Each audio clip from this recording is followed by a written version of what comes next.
Hello and welcome. In today's video I'm going to share with you the 5 best PvP Arc Tames. And just before we get into it, make sure to like and subscribe as it really helps the channel. In at number 5 is the Gasbags.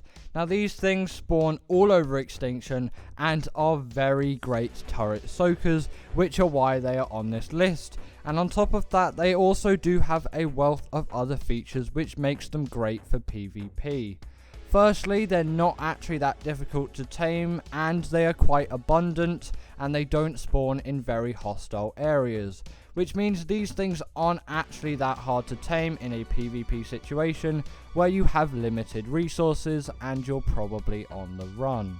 Also, on top of that, it doesn't even require a saddle for you to ride this thing. The saddle is only there if you did want 2 people on it, which actually does make it quite useful as well. Also, on top of that, it is actually very great for traveling around, as it is actually very good at flying. If you can call it flying, it is using gas, so maybe it's farting. But either way, this thing is great for traveling around as it has reasonable speed, and if you level up its oxygen stat, which will allow it to have more of that gas, this thing can actually travel great distances without you needing to take a break. And look at its lovely face. How could you not love this creature? It is so cute and derpy at the same time. But there is one major downside to this flying method, and that is that this thing is actually really hard to control. I'm sure once you learn it, it will be very easy, but for me, this wasn't the easiest thing to tame, and I did end up getting killed a few times. But I'm sure if you utilize this thing properly and you learn how to fly it, it is great. And also, I managed to outfly wyverns with this thing, so it definitely does have incredible speed. As if you didn't know, wyverns are one of the fastest flyers in Arc, not counting any abilities like the dive bomb ability. And you can see how out of control I was because I pretty much ended right at the top of the map. When I eventually ran out of stamina though, I just came falling back down and died again. In at number 4 is the Snow Owl. Now this thing is way easier to control than the Gasbags, so luckily I actually had a fighting chance when controlling this thing. Overall, the Snow Owl has a very good controlling system. This thing is very smooth to control and really does fly like a dream. And on top of that, it has the glide ability, which makes this flyer a dream to fly around, as it is really quick and just really easy and intuitive to control. Now, this glide ability isn't just for the Snow Owl though. The Griffin also shares this same ability. But I feel like with the Snow Owl, it just controls so much better with this dive bomb ability. It feels a lot less clunky and more smooth and a lot nicer to control. Also, it does have a very good ability for PvP especially. It has a sort of heat vision mode where you can see any living creature on the Arc map.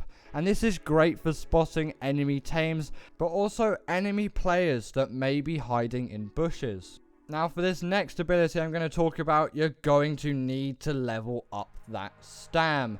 The Snow Owl can heal any creature and it will freeze it at the same time, and this will obviously use stamina. But the thing is, this won't just heal your creatures, it will heal any creature, that be enemy creatures or wild creatures, so definitely keep that in mind. But this ability is so useful if you're doing bosses and you just need to quickly heal a tame, as it will completely freeze the battle and quickly heal up your creatures. Also, the Snow Owl actually does have a reasonable melee damage stat. Just maybe don't do too much aerial combat, as its turning circle isn't the greatest, and its speed definitely isn't going to match up to something like the Managama. But in my opinion, this creature is a lot more useful than the Managama ever could. And also, on top of that, it has its pellets as well, which can be fed to gachas to give you insane loot. Yes, this has been nerfed. Previously, this was a lot more OP, but it definitely still is OP and 100% worth doing.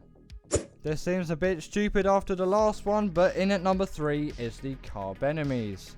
Now you may be thinking to yourself, The carb enemies, how is it better than the Snow Owl for PvP? And overall, it isn't, but it exceeds in one place that really does put it in place for third.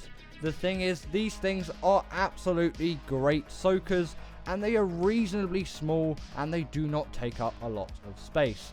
And it is definitely funny to see one with really fast movement speed. This isn't their actual speed, by the way, it's just I have for some reason insane speed on my Ark Island save. But a turret soaker definitely doesn't need to be quick, and this isn't quick, but it definitely is an amazing turret soaker. These things can tank through so many bullets, and they have a very high health stat, and on top of that I'm pretty sure they have damage reduction too. Just make sure you have some protection when riding it, or send it out by using a whistle, as there's no protection for you, the player, when you are turret soaking on this thing, and you really do not want to be killed in the middle of a raid.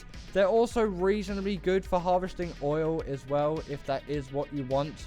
So for some oil harvesting to get you up and running, these things aren't the worst way to harvest that. But obviously they are mainly here just for their soaking. Yes, they can kill a few things, a dodo will be fine, you could maybe kill a player with one of these things, but they definitely do not rack up in the melee damage department or abilities department. These are just simply really good soakers. In at number 2 is the Stego. Now this is definitely a great PvP creature, and it is mainly known for its insane soaking skills, and after the TLC came out, these things are even better for that job, as they have even more abilities on top of that, including protection for the rider while it is soaking turrets, which is something the carb enemy simply doesn't have. If you are doing any kind of turret soaking, the hardened plate is going to be the way to go. If you're doing any kind of more extreme harvesting, use the heavy plate, and if you're doing any kind of berry gathering or attacking enemies or creatures, then use the sharpened plate. Also, on top of all of that, these things aren't actually the worst when it comes to being berry gatherers as well. These things are actually very good at farming as well, and they also have an ability when attacking which will stick a creature in place, drain all of their stamina, and usually even kill the enemy that you are trying to fight. The Stego is definitely the creature made for doing any kind of soaking, and it is also a great attacking dino as well. Just don't take this thing into any kind of water scenario, as that is not going to go well for you. But for soaking and dealing insane amounts of damage, the Stego is simply the way to go. There is no other option. And finally, in at number 1 is the Giga. Now these things really are any PvP player's dream, and if you're playing on the island, you are really going to struggle with actually getting one of these things, as they are very rare, and even if you do find one, you're going to get a low level most of the time, which means you're probably just going to have to kill it and wait for a higher level to spawn. Also, on top of that, they take a hell of a lot of tranks and a lot of time, and if you're playing on official, these things are going to take tens of hours to tame, and if you did think about breeding them, then be prepared to raise a Giga baby for 1 whole week. Now, in terms of the number 1 spot, the Giga and the Carcharodontosaurus are almost interchangeable, but the Giga's been around for longer and it has more known uses, so that is why I've put it there instead of the Carcharodontosaurus. This thing is lacking in just 2 areas though. It has an absolutely awful stamina stat.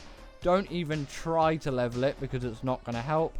And it also does have a rage meter, which means once this thing has been dealt enough damage, this thing will kick you off of its back and kill you and anything in the area. So don't use this thing for soaking, as it's probably just going to go rage on you.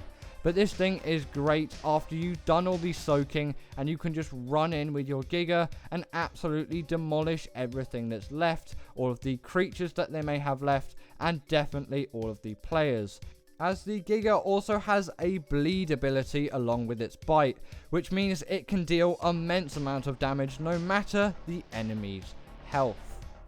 Right, anyway, that is going to be the end of today's video. I hope you enjoyed. Also, did you agree with this list? If not, comment your top 5 below, and I will see you all later. Bye.